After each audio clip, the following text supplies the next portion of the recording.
നല്ലൊരു ദിവസം ആശംസിച്ചുകൊണ്ട് മേരീസ് ലവ്ലി കിച്ചൻ്റെ പുതിയൊരു വീഡിയോയിലേക്ക് എല്ലാവർക്കും സ്വാഗതം. ഇന്ന് നമുക്ക് വളരെ ഹെൽത്തി ആയിട്ടുള്ള നല്ല ടേസ്റ്റി ആയിട്ടുള്ള ഒരു കറി തയ്യാറാക്കാം. നെല്ലിക്ക വെച്ചിട്ടുള്ള ഒരു നാടൻ കറിയാണ് ഞാനിവിടെ തയ്യാറാക്കുന്നത്. ഇതിനായിട്ട് ഞാനിവിടെ ഒരു 10 നെല്ലിക്ക എടുത്തിട്ടുണ്ട്. ചെറിയ നെല്ലിക്കയാണ്, ഒരുപാട് വലിപ്പം ഇല്ലാത്തതുകൊണ്ടാണ് 10 എടുത്തത്. നമുക്ക് ആവശ്യമുള്ളത് എടുക്കാം. ഇതുപോലെ ഒന്ന് മുറിച്ചെടുത്തിട്ടുണ്ട്.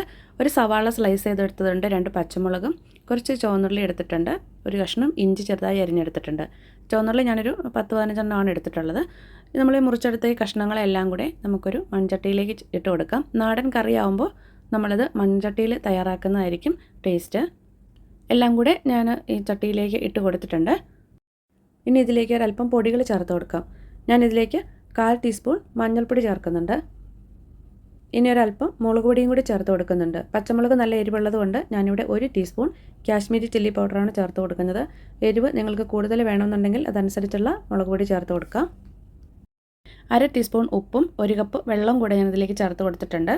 നെല്ലിക്ക വേകാൻ ആവശ്യമായിട്ടുള്ള വെള്ളമാണ് ചേർത്ത് കൊടുക്കേണ്ടത്.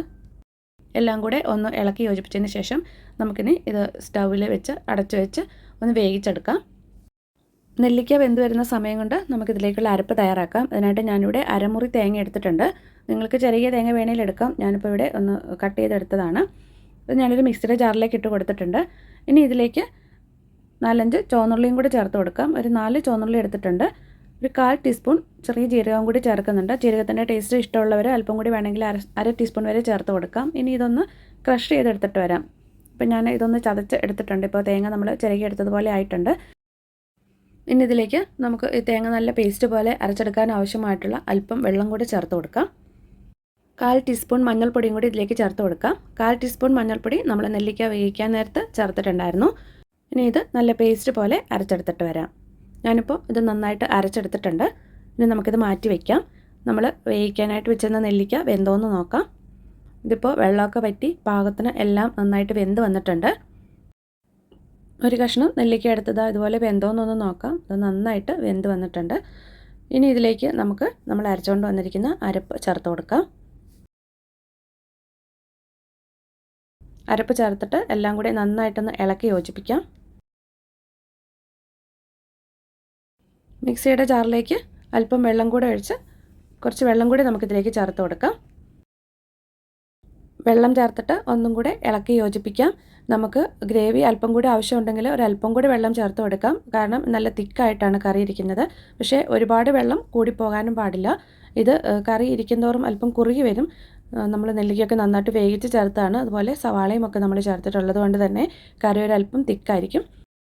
ഞാനിതിലേക്ക് ഒരു അല്പം കൂടി വെള്ളം ചേർത്തിട്ടുണ്ട്. അപ്പോൾ നിങ്ങൾ വെള്ളം ചേർക്കുമ്പോൾ അതിൻ്റെ കറക്റ്റ് ആ കൺസിസ്റ്റൻസി നോക്കിയിട്ട് മാത്രം വെള്ളം ചേർക്കുക.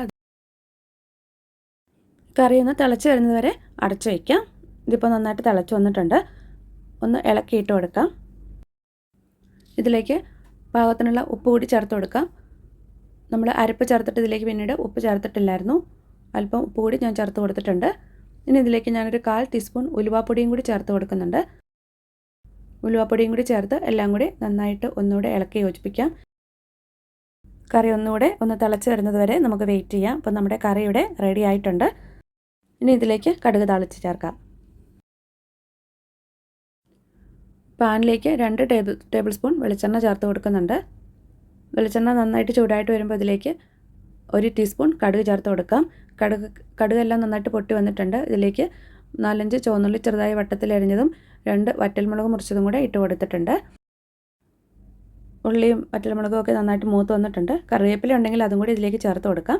ഞാൻ ഈ താളിച്ചത് നമ്മുടെ കറിയിലേക്ക് ചേർത്ത് കൊടുക്കുകയാണ്. കറിയിലേക്ക് താളിച്ചത് ചേർത്തിട്ട് ഒന്ന് അടച്ചു വയ്ക്കാം. അതിൻ്റെ സ്മെല്ലൊക്കെ കറിയിലേക്ക് ഒന്ന് പിടിച്ചതിന് ശേഷം നമുക്ക് ഒരു 5 മിനിറ്റ് അടച്ചു വെച്ചതിന് ശേഷം നമുക്കിത് തുറന്ന് ഇളക്കിയിട്ട് കൊടുക്കാം. അടച്ച് മാറ്റി വയ്ക്കാം. ഇപ്പോൾ ഞാൻ കറിയിലേക്ക് ഇത് ചേർത്തിട്ട് ഒരു 5 മിനിറ്റ് ആയിട്ടുണ്ട്. ഇപ്പോൾ കറി കുറച്ചുകൂടി ഒന്ന് തിക്കായിട്ടൊക്കെ വന്നിട്ടുണ്ട്. കറി നമുക്ക് കാണുമ്പോൾ തന്നെ അറിയാം നല്ല തിക്കാണ്. ചോറിൻ്റെ കൂടെ കഴിക്കാനായിട്ട് പറ്റിയ നല്ലൊരു കറിയാണ്. എരിവും പുളിയും ഒക്കെ കൂടിയുള്ള നല്ലൊരു ടേസ്റ്റുള്ള കറി. അപ്പോൾ നിങ്ങൾ ഇതൊന്ന് തയ്യാറാക്കി നോക്കണം. ഇനി നെല്ലിക്ക നമുക്ക് കിട്ടുമ്പോൾ ഇതുപോലെ കറി ഒന്ന് തയ്യാറാക്കി നോക്കുക. ഞാൻ നെല്ലിക്കയുടെ കറി ഞാനിതിന് മുന്നേ വേറെ ഒരു രീതിയിൽ ചെയ്തത് ഇട്ടിട്ടുണ്ടായിരുന്നു. ഇതിൻ്റെ ലിങ്ക് ഡിസ്ക്രിപ്ഷൻ ബോക്സിൽ കൊടുക്കാം. ഇതും നല്ല ടേസ്റ്റി ആയിട്ടുള്ളൊരു കറിയാണ്. ഇന്നത്തെ വീഡിയോ നിങ്ങൾക്ക് എല്ലാവർക്കും ഇഷ്ടമായെന്ന് വിചാരിക്കുന്നു. നെല്ലിക്ക കിട്ടുമ്പോൾ ഇതുപോലെ കറിയൊന്ന് തയ്യാറാക്കുക. നിങ്ങളുടെ ഫീഡ്ബാക്കൊക്കെ ഒന്ന് അറിയിക്കുക. അതുപോലെ വീഡിയോ നിങ്ങളുടെ ഫ്രണ്ട്സിനൊക്കെ ഒന്ന് ഷെയർ ചെയ്ത് കൊടുക്കാൻ മറക്കല്ലേ. പുതിയൊരു വീഡിയോയുമായി നമുക്ക് വീണ്ടും കാണാം.